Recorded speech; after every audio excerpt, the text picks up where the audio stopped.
오늘은 골로새서 7번째 시간으로 뿌리를 받고라는 제목으로 같이 하나님의 말씀 나누겠습니다.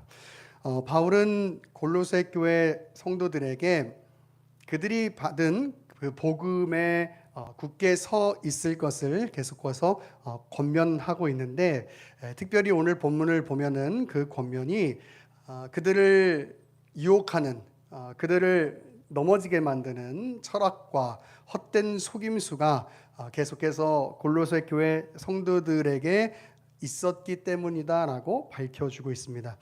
여기 철학은 우리가 잘 알고 있는 필로소피라고 하는 단어인데, 이것은 지혜를 구하다라는 의미를 갖는 것이죠. 그런데 이 지혜를 구한다는 것, 이 성경적인 의미에서 보면, 영적인 의미에서 보면 참 아름다운 말이지만, 그러나 이성을 중심으로 해서 또 인본주의적 사고를 가지고 그 안에서 구하는 지혜는 복음이 될 수 없는 것이죠.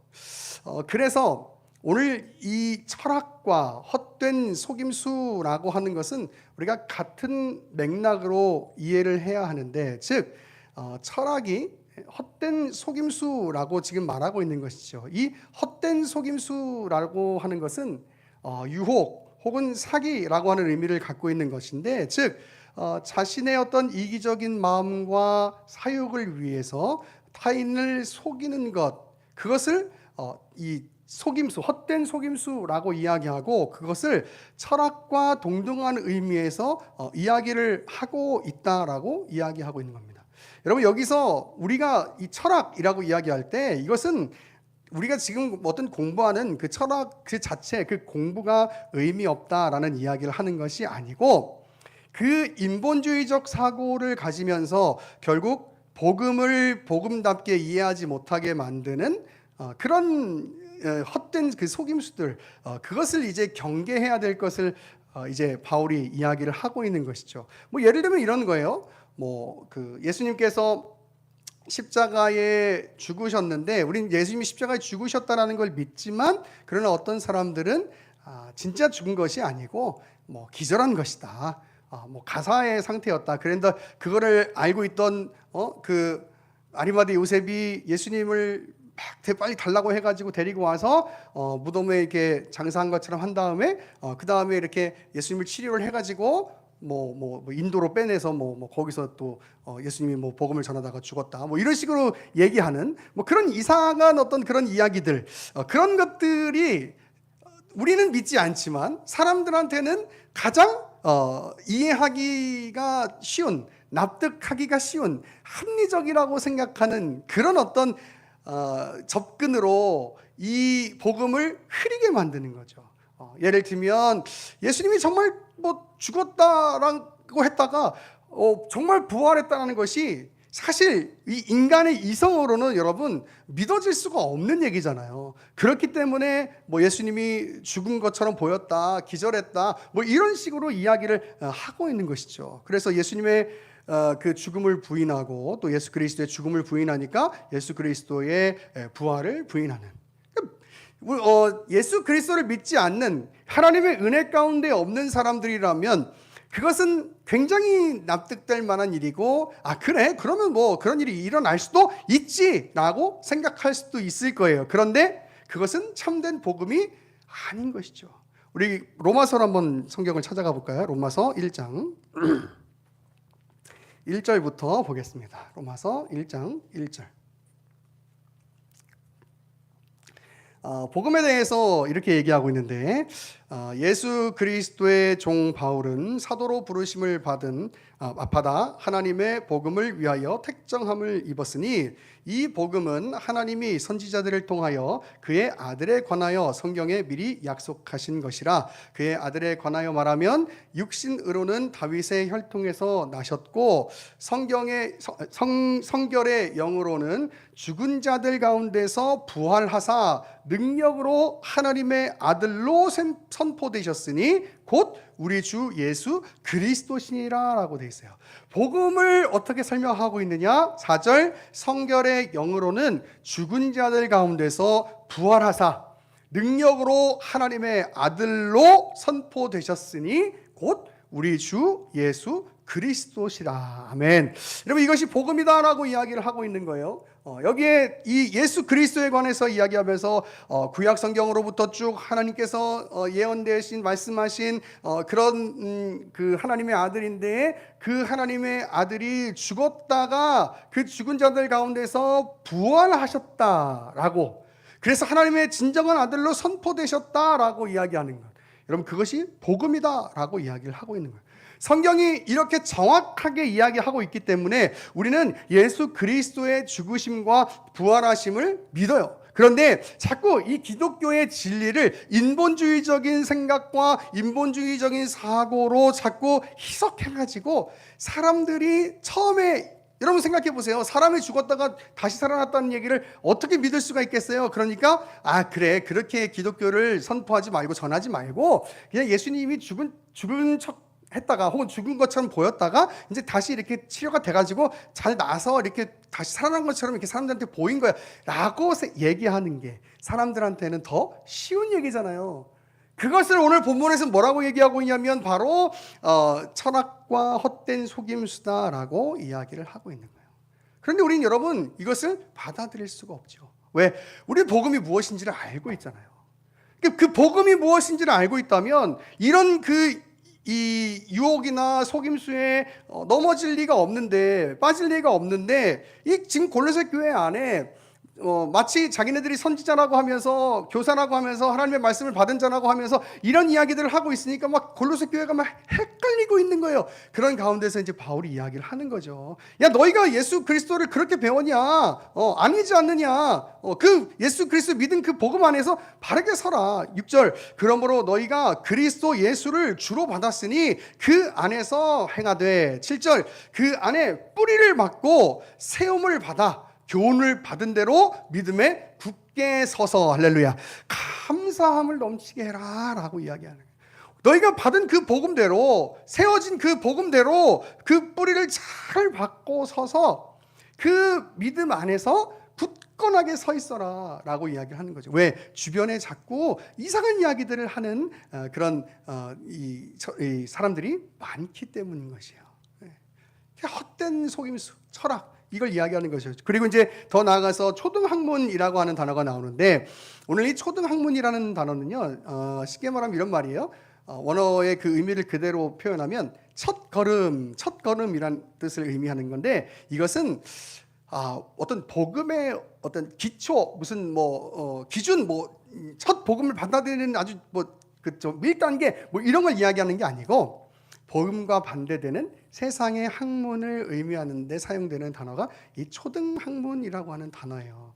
그래서 지금 결국 이 철학과 헛된 속임수, 그리고 이 초등학문, 이런 내용들은 다 무엇과 관련되어 있는 거냐면 바로 나중에 우리가 더 잘 살펴보게 되겠지만 이 복음을 희석시키고 복음을 복음답게 설명하지 않으려고 하는 이 거짓 가르침들을 이야기하는 것이죠. 그래서 그 골로새 교회의 성도들에게 바울은 이렇게 얘기하는 거예요. 사람의 전통, 그리고 그 세상의 학문들, 그런 것을 따르는 것이 바로 이 철학과 헛된 속임수다. 그리고 그것은 그리스도를 따르는 일이 아니야 라고 이야기하는 것이죠. 여러분, 지금 시대에 제가 이렇게 질문 드려보고 싶은데, 기적이 일어날 수 있는가? 지금 시대에 기적이 일어날 수 있는가? 여러분, 저는 하나님께서 지금 시대에 필요하시다면, 하나님의 그 구원 계획 안에서, 이 세상을 다스리시는 그 통치 안에서 하나님이 필요하시다면 저는 지금도 기적이 일어날 수 있다고 믿는 사람이에요. 왜냐하면 하나님은 전능하신 분이시기 때문이에요. 그런데 그것을 어떤 이런 식으로 설명하면 안 되겠죠. 신앙생활을 잘 한다든지, 기도를 몇 시간 한다든지, 무슨 말씀을 몇 장을 하루에 읽는다든지 하면 기적이 일어난다. 이건 좀 다른 문제예요. 그렇죠? 우리가 어떤 그런 행위, 어떤 과업을 성취했을 때 하나님의 역사가 일어나는 것 같은 그런 어떤 이 기독교 신앙을 행위의 공식화처럼 만들어 버린다면 그것은 조금 다른 문제이겠지만, 그러나 하나님의 전능하심과 그 하나님의 시간과 공간을 초월하시는 그 무한하심을 우리가 기억한다면 저는 지금도 기적이 일어날 수 있다고 믿는 사람이에요. 여러분 어떻게 생각하실 수 있는지는 모르겠으나 그렇게 믿으셔야 한다고 저는 확신해요. 그런데 어떤 분은 이렇게 얘기하시는 분들도 계세요. 지금은 계시의 시대가 끝났기 때문에 굳이 기적이 필요 없다라고 얘기하시는 분들도 계세요. 맞아요, 여러분. 계시의 시대는 분명히 끝났습니다. 그리고 그 계시의 시대 안에서, 특별히 마태복음이나 그 복음서 안에서 예수 그리스도의 기적이 일어날 때는 예수 그리스도가 참된 메시아라고 하는 것을 드러내기 위해서 그 구약 성경을 설명하고 그 구약 성경의 성취로 예수 그리스도가 오셨다라고 하는 것을 증거하기 위해서, 드러내기 위해서 벌어진 그런 기적이 맞지만은, 여러분 그러나 창세기, 출애굽기, 레위기부터 쭉 구약 성경에 있는 그 모든 기적 안에 뭐가 담겨 있냐면 하나님의 전능하심과 하나님의 무한하심이 담겨 있는 거거든요. 그러면 그 하나님의 전능하심과 무한하심은 계시의 시대로 끝났느냐? 그렇지 않잖아요, 여러분. 지금도 여전히 하나님은 전능하시고, 지금도 하나님은 영원하시고, 지금도 하나님은 불변하시고, 지금도 하나님은 무한하신 분이세요. 그 얘기는 지금도 하나님께서 뜻하신 바가 있다면 저는 기적이 일어날 수 있다고도 믿는 사람이에요. 여러분 그게 인본주의적으로 믿지 않는 거예요. 그런데 계시의 시대가 끝났으니까 하나님의 기적은 이제 일어날 필요가 없다라고 얘기하고 싶은 건 뭐냐면, 내가 생각하는 것만큼 안에서 이 기독교를 받아들이고 싶은 거죠. 여러분 이게 바로 우리가 이미 어쩌면 이 본문 8절에 나오는 것처럼 철학과 헛된 속임수에 빠져 있는 것인지도 모르겠어요. 왜? 결국 제가 좀 아까 얘기했던 것처럼 인본주의적인 생각과 이 사람들에게 아주 쉽게 납득시켜 줄 수 있는 그런 그 합리성을 가지고 나조차도 그렇게 하나님에 대해서 이해하려고 하는 것. 여러분 그건 어떻게 보면 오늘 본문에 나와 있는 이 철학과 헛된 속임수에 빠져 있는 것과 다를 바가 없는 거예요. 오늘 본문은 이렇게 얘기해요. 그런 것들은 그리스도를 따르는 것이 아니다. 여러분 단지 그리스도의 성육신, 그것을 부인하는 어떤 영지주의자들이나 또 예수 그리스도의 어떤 그런 죽음을 부인하는 사람들, 그런 정도의 가르침을 넘어서 지금 오늘날 우리 시대에 과연 내 안에 이 철학과 같은 요소들, 이 오늘 본문에서 이야기하는 헛된 속임수와 같은 요소들, 즉 인본주의적으로 생각하고 하나님을 하나님답게 믿지 못하고 복음을 복음답게 믿지 못하는 모습이 내 안에 있지는 않은지 여러분 한번 돌아봐야 하는 거예요. 그리고 오늘 이 본문의 말씀처럼 세상의 초등학문을 따르는 것이 아니라 그리스도를 따르는 그런 거룩한 크리스천, 사람들의 지지와 어떤 사람들의 환호를 위하여 나의 믿음을 인본주의적으로 해석하려고 하는, 혹은 사람들에게 거부감을 없애기 위해서 마치 그것이 하나님의 정의로운 일인 것처럼 이야기하면서 마치 그것을 내 신앙이라고 생각하는 그런 인본주의적인 생각들, 혹시 그것은 내 안에 없는가 돌아보면서 정말 그리스도를 따르는 크리스천, 정말 그리스도로 인정하며 믿음을 그렇게 담대히 고백할 수 있는 그런 크리스천, 여러분 그런 크리스천들, 그런 성도들이 저와 여러분 될 수 있기를 간절히 축원합니다. 여러분 오늘 본문은 이걸 지금 강조하고 있는 것이죠. 너희가 그리스도 예수를 주로 받았다면 그 안에서 행해라. 너희가 그리스도를 주로 받았다면, 너희의 삶의 주인으로 고백하고 있다면 그렇게 행해라. 여러분 그런데 우리가 예수 그리스도를 주로 어떻게 받습니까? 바로 하나님께서 주신 그 은혜의 선물로 주신 그 믿음으로 말미암아 우리가 예수 그리스도를 주로 고백할 수 있게 된 거잖아요. 그러면 여러분 내가 받은 것이 아니고 하나님의 은혜로 말미암아 우리가 예수 그리스도를 우리의 주 예수 그리스도로 고백할 수 있는 것이에요. 그리고 그 하나님의 그 은혜에, 그 구원의 은혜에 우리가 들어와 있다면 그 하나님 그대로를 고백하고 살아라. 그 복음 그대로를 믿고 살아라. 여러분 이게 지금 바울이 골로새 교회에게 이야기하고 있는 것이에요. 그런데 여기서 중요한 게 예수 그리스도를 주로 받았다는 것이, 여러분 내 삶의 주인이라고 하는 것은 그 당시에 종과 주인의 관계는 단지 어떤 어떤 소유주와 또 소유물의 관계로서 어떤 그런 관계를 넘어서서 종은요, 주인의 모든 가치와 모든 행동을 완전히 수용해서 그 주인의 마음에 합당하게 행할 수 있는 정도의 그 완전한 순종, 그 완전한 복종을 이야기하는 거거든요. 그게 그 당시의 노예의 개념이거든요. 그러니까 쉽게 말하면 이런 거예요. 이제 주인이 이제 집에 무슨 종이 있어요. 종이 있는데 얘가 내 말에 완전한 순종을 하지 않아. 내 가치에 완전히 따라주지 않아. 그러면 제가 그랬잖아요.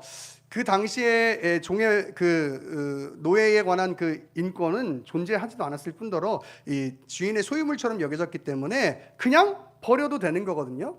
그냥 죽여도 아무런 죄가 안 됐던 때였어요. 그런 의미에서 봤을 때 이런 거죠. 이 종이 주인의 가치대로 이렇게 따라주지 않아, 순종하지 않아. 그러면 얘는 내 노예의, 내 종의 가치가 없어, 내 종으로서의 존재 의미가 없어, 이렇게 하고 그냥 버리는 거예요. 그런 의미에서 우리가 예수 그리스도를 주로 받았다는 것은 그 예수 그리스도 이 복음, 그 복음을 그대로 우리가 믿고 그 복음의 가치대로 순종하며 그 복음의 가치대로 살아야 할 것을 우리가 그 가치를 그 하나님으로부터 받게 되었다라고 하는 이야기거든요. 수여되었다라고 하는 이야기예요. 그래서 우리가 믿음으로 산다라고 하는 것은 여러분 인본주의적으로 어떻게 사람한테 더 잘 보일까, 어떻게 사람들의 호응을 받을까, 어떻게 사람들의 환호를 받을까를 고민하는 것이 아니고 내가 어떻게 복음에 합당하게 살아갈 수 있을까. 빌립보서의 말씀처럼 내가 어떻게 정말 복음을 바로 고백하며 살아갈 수 있을까? 여러분 그걸 고민하고 그걸 고민하면서 그렇게 살아가기를 힘쓰는 사람들이 바로 크리스찬이라고 하는 이야기예요. 그런데 이 땅을 살아가는 모든 이 성도들 안에 이 유혹이 있는 거예요. 우리 안에 이 철학적 요소들, 이 헛된 속임수와 같은 요소들이 있는 거예요. 바울은 이렇게 얘기하는 거죠. 그 모든 것들을 버리고 너희가 받은 그 복음대로 그 믿음의 그 주라고 하는 그 받은 그 복음의 가치대로 뿌리를 꽝 받고 그렇게 바로 서 있어라. 믿음에 바로 서 있어라. 왜? 그래야 흔들리지 않을 수 있어 라고 얘기하는 것이죠. 계속해서 9절을 보면 이렇게 얘기합니다. 그 안에는 신성의 모든 충만이 육체로 거하시고, 예수 그리스도에 관한 이야기죠. 그리고 너희도 그 안에서 충만하여졌으니, 예수 그리스도 안에서 충만하여졌으니 그는 모든 통치자와 권세의 머리시라. 이 그리스도 안에서 충만해졌다라고 하는 이야기는 연합의 관계를 이야기하는 것인데, 우리 성경을 한번 찾아보도록 하겠습니다. 에베소서 1장입니다. 에베소서 1장 3절부터 보겠습니다. 에베소서 1장 3절.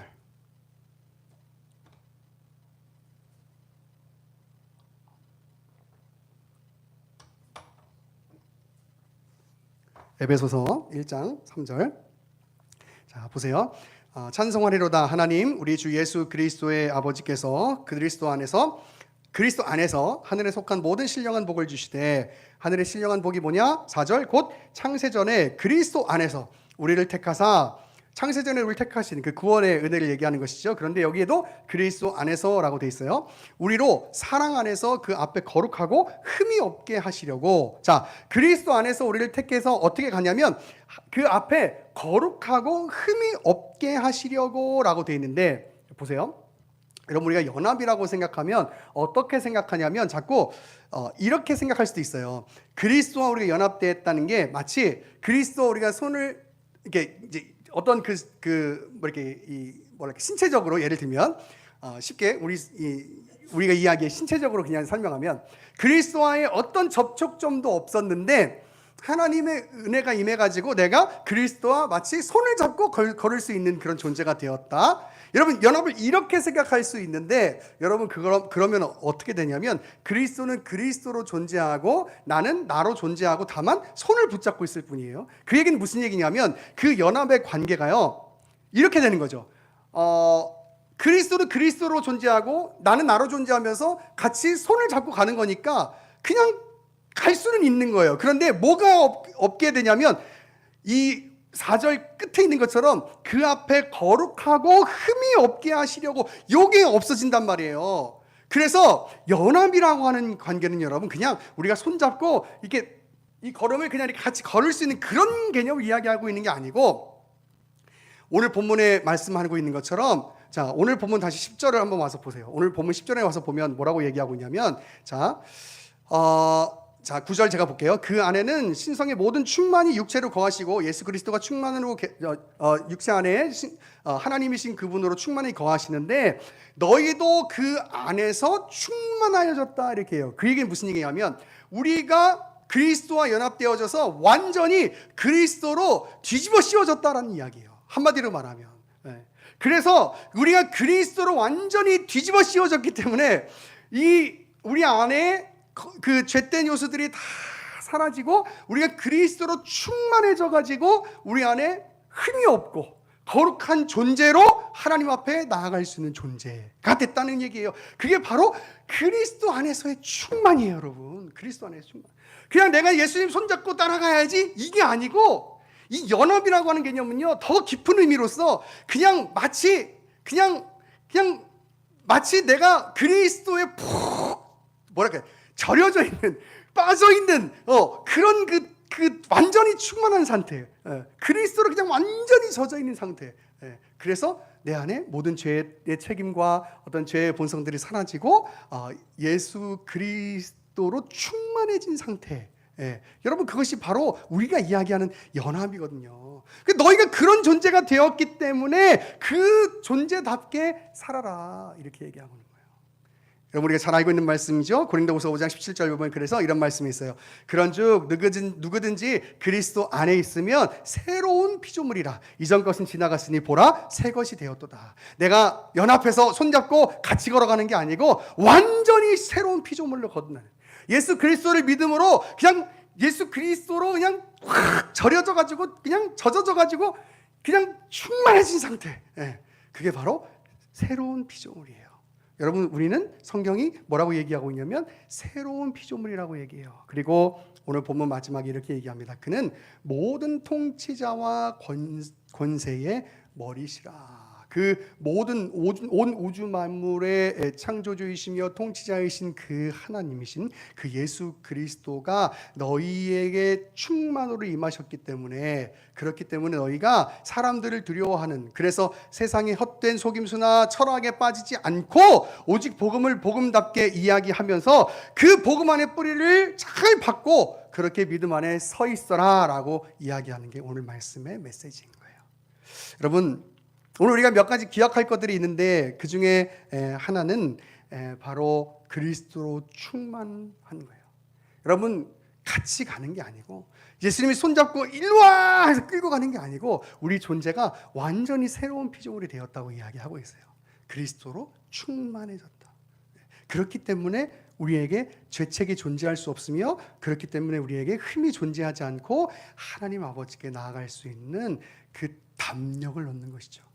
여러분, 오늘 그 복음이 우리 안에 있다고요. 이 땅에서는 조금 인정되지 못할 수 있을지 몰라도, 이 땅에서는 조금 고독하고 외로울 수 있을지 몰라도, 여러분, 이것이 진리임을 고백하고 이 진리에 여러분의 믿음의 뿌리를 굳게 꽝 받고 흔들리지 않고 세상의 어떤 유혹과 세상의 어떤 속임수에 흔들리지 않고 믿음으로 잘 서서 하나님 나라에 잘 이르실 수 있는 그런 우리 복된 믿음의 거룩한 백성들 다 되시기를 간절히 축복합니다.